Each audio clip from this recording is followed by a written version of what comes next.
La DIREP, ce n'est pas une simple association de collègues universitaires. C'est une structure qui, sous la tutelle administrative de l'université, conditionne le travail des chercheurs, tout en leur assurant la liberté et l'autonomie académique. La DIREP est un modèle de structure universitaire qui permet à des collègues chercheurs d'un même établissement de mettre en commun leur action de recherche. Dans le contexte haïtien, la formation de laboratoire est absolument nécessaire pour assurer la professionnalisation de l'activité de recherche. La seule difficulté qui se présente à nous, au niveau de la DIREP, dans ce processus de professionnalisation du métier du chercheur, du métier d'enseignant-chercheur, c'est que les activités de recherche ne sont pas vraiment reconnues dans notre état de service à l'université, dans notre plan de carrière, dans notre statut de professeur, si on peut vraiment utiliser ce gros mot de statut. Cette non-reconnaissance a pour première conséquence le fait que les activités de recherche ne sont pas vraiment rémunérées. Je profite de l'occasion pour reprendre une opinion que je m'attelle à chaque fois que je participe à une réunion de conseil à l'UEH. Je suis, comme vous savez, membre du conseil scientifique, membre du conseil de la recherche, poste que je dois perdre aujourd'hui, membre du conseil de l'université. Donc, j'ai toujours, à des réunions de ces trois conseils, j'ai toujours signalé, j'ai toujours eu cette position. Il n'y aura pas d'engagement significatif de l'UEH dans la recherche sans les conditions salariales qui doivent marcher avec cela. À l'UEH, on paie les professeurs seulement pour enseigner. Les travaux de recherche et d'encadrement d'étudiants ne sont pas rémunérés. Cela arrive que des professeurs vacataires soient directeurs de mémoire. C'est peut-être le compte de cette affaire. Il ne faut mettre en place les mécanismes de rémunération des activités de recherche. Pourquoi cela est-il nécessaire?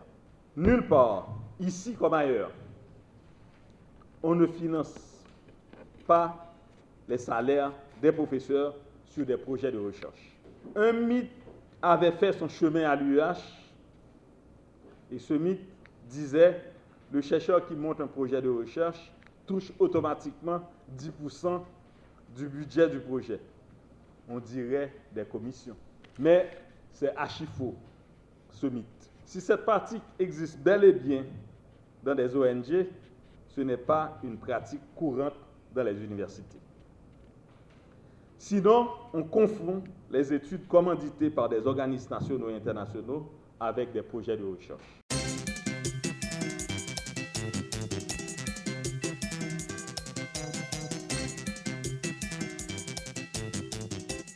Je me réjouis de la capacité qu'a montré le LADIREP à pouvoir compter sur la disponibilité de professeurs-chercheurs aussi éprouvés que le sont ses nouveaux dirigeants, notamment le nouveau directeur, le professeur Jean-Vladimir Dustinville, dont la carte de visite comme universitaire, la loyauté à son laboratoire d'origine et à l'UEH demeure constante.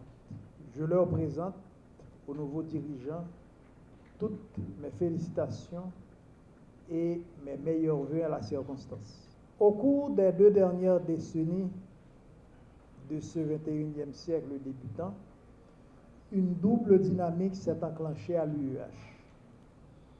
D'une part, en coopération avec certains partenaires des universités belges, canadiennes, françaises, latino-américaines, la plupart des entités de l'université passent du premier au second cycle, puis du second au troisième cycle. Avant, on pouvait compter du bout des doigts les rares entités qui disposaient de programmes de maîtrise. Aujourd'hui, nous en sommes à environ une vingtaine, couvrant les domaines les plus variés.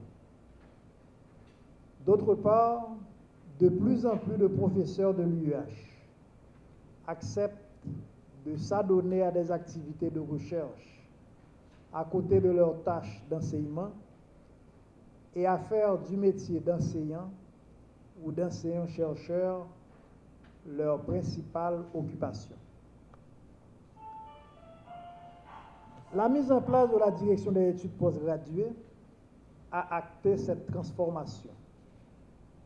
Notre université, qui plafonnait jusqu'à la fin des années 90 au premier cycle, s'est engagée donc sur la voie d'une université mixte d'enseignement et de recherche, en dépit de l'absence d'une politique de la recherche définie par l'État haïtien.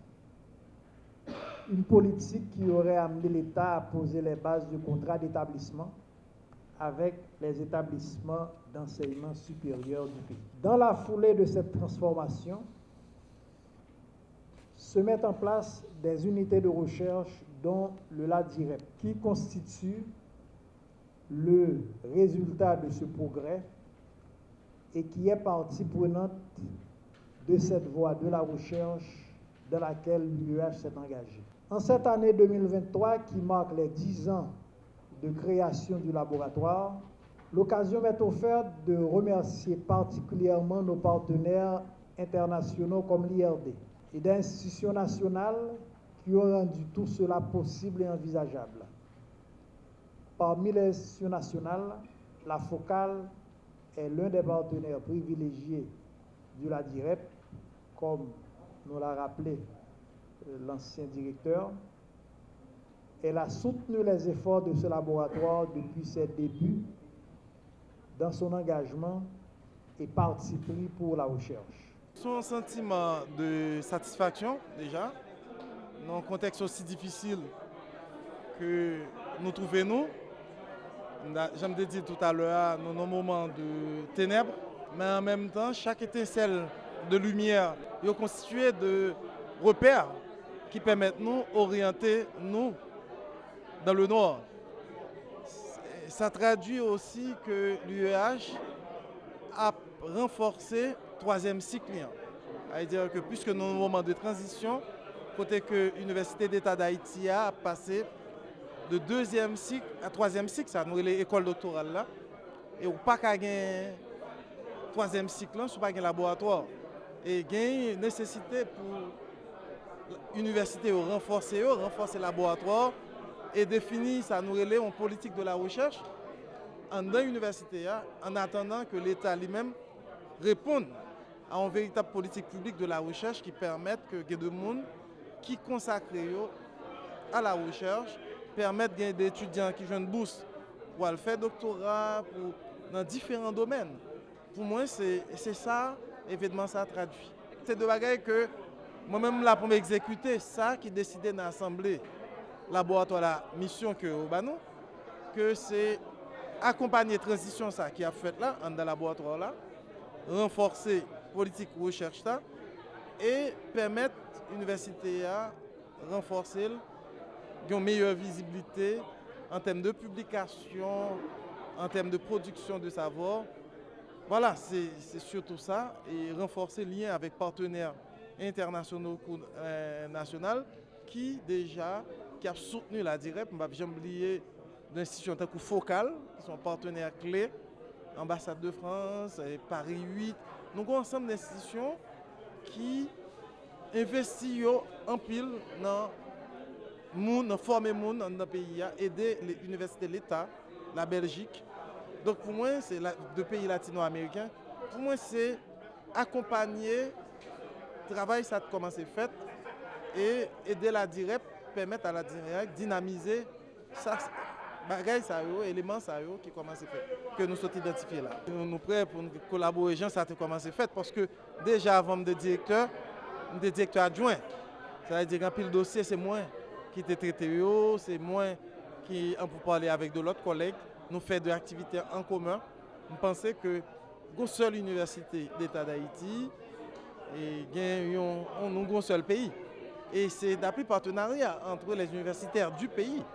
Ouais, ce n'est pas seulement l'université de l'État, mais créons un partenariat, une dynamique au niveau de la recherche qui permettent, ça qu'a fait Kiskeya, l'autre côté, qui permettent que, parce que nous pas en pile, il faut nous multiplier tête nous pour nous voir comment nous, dans quelques temps encore, le pays a plus de monde encore qui formé que le monde qui allait.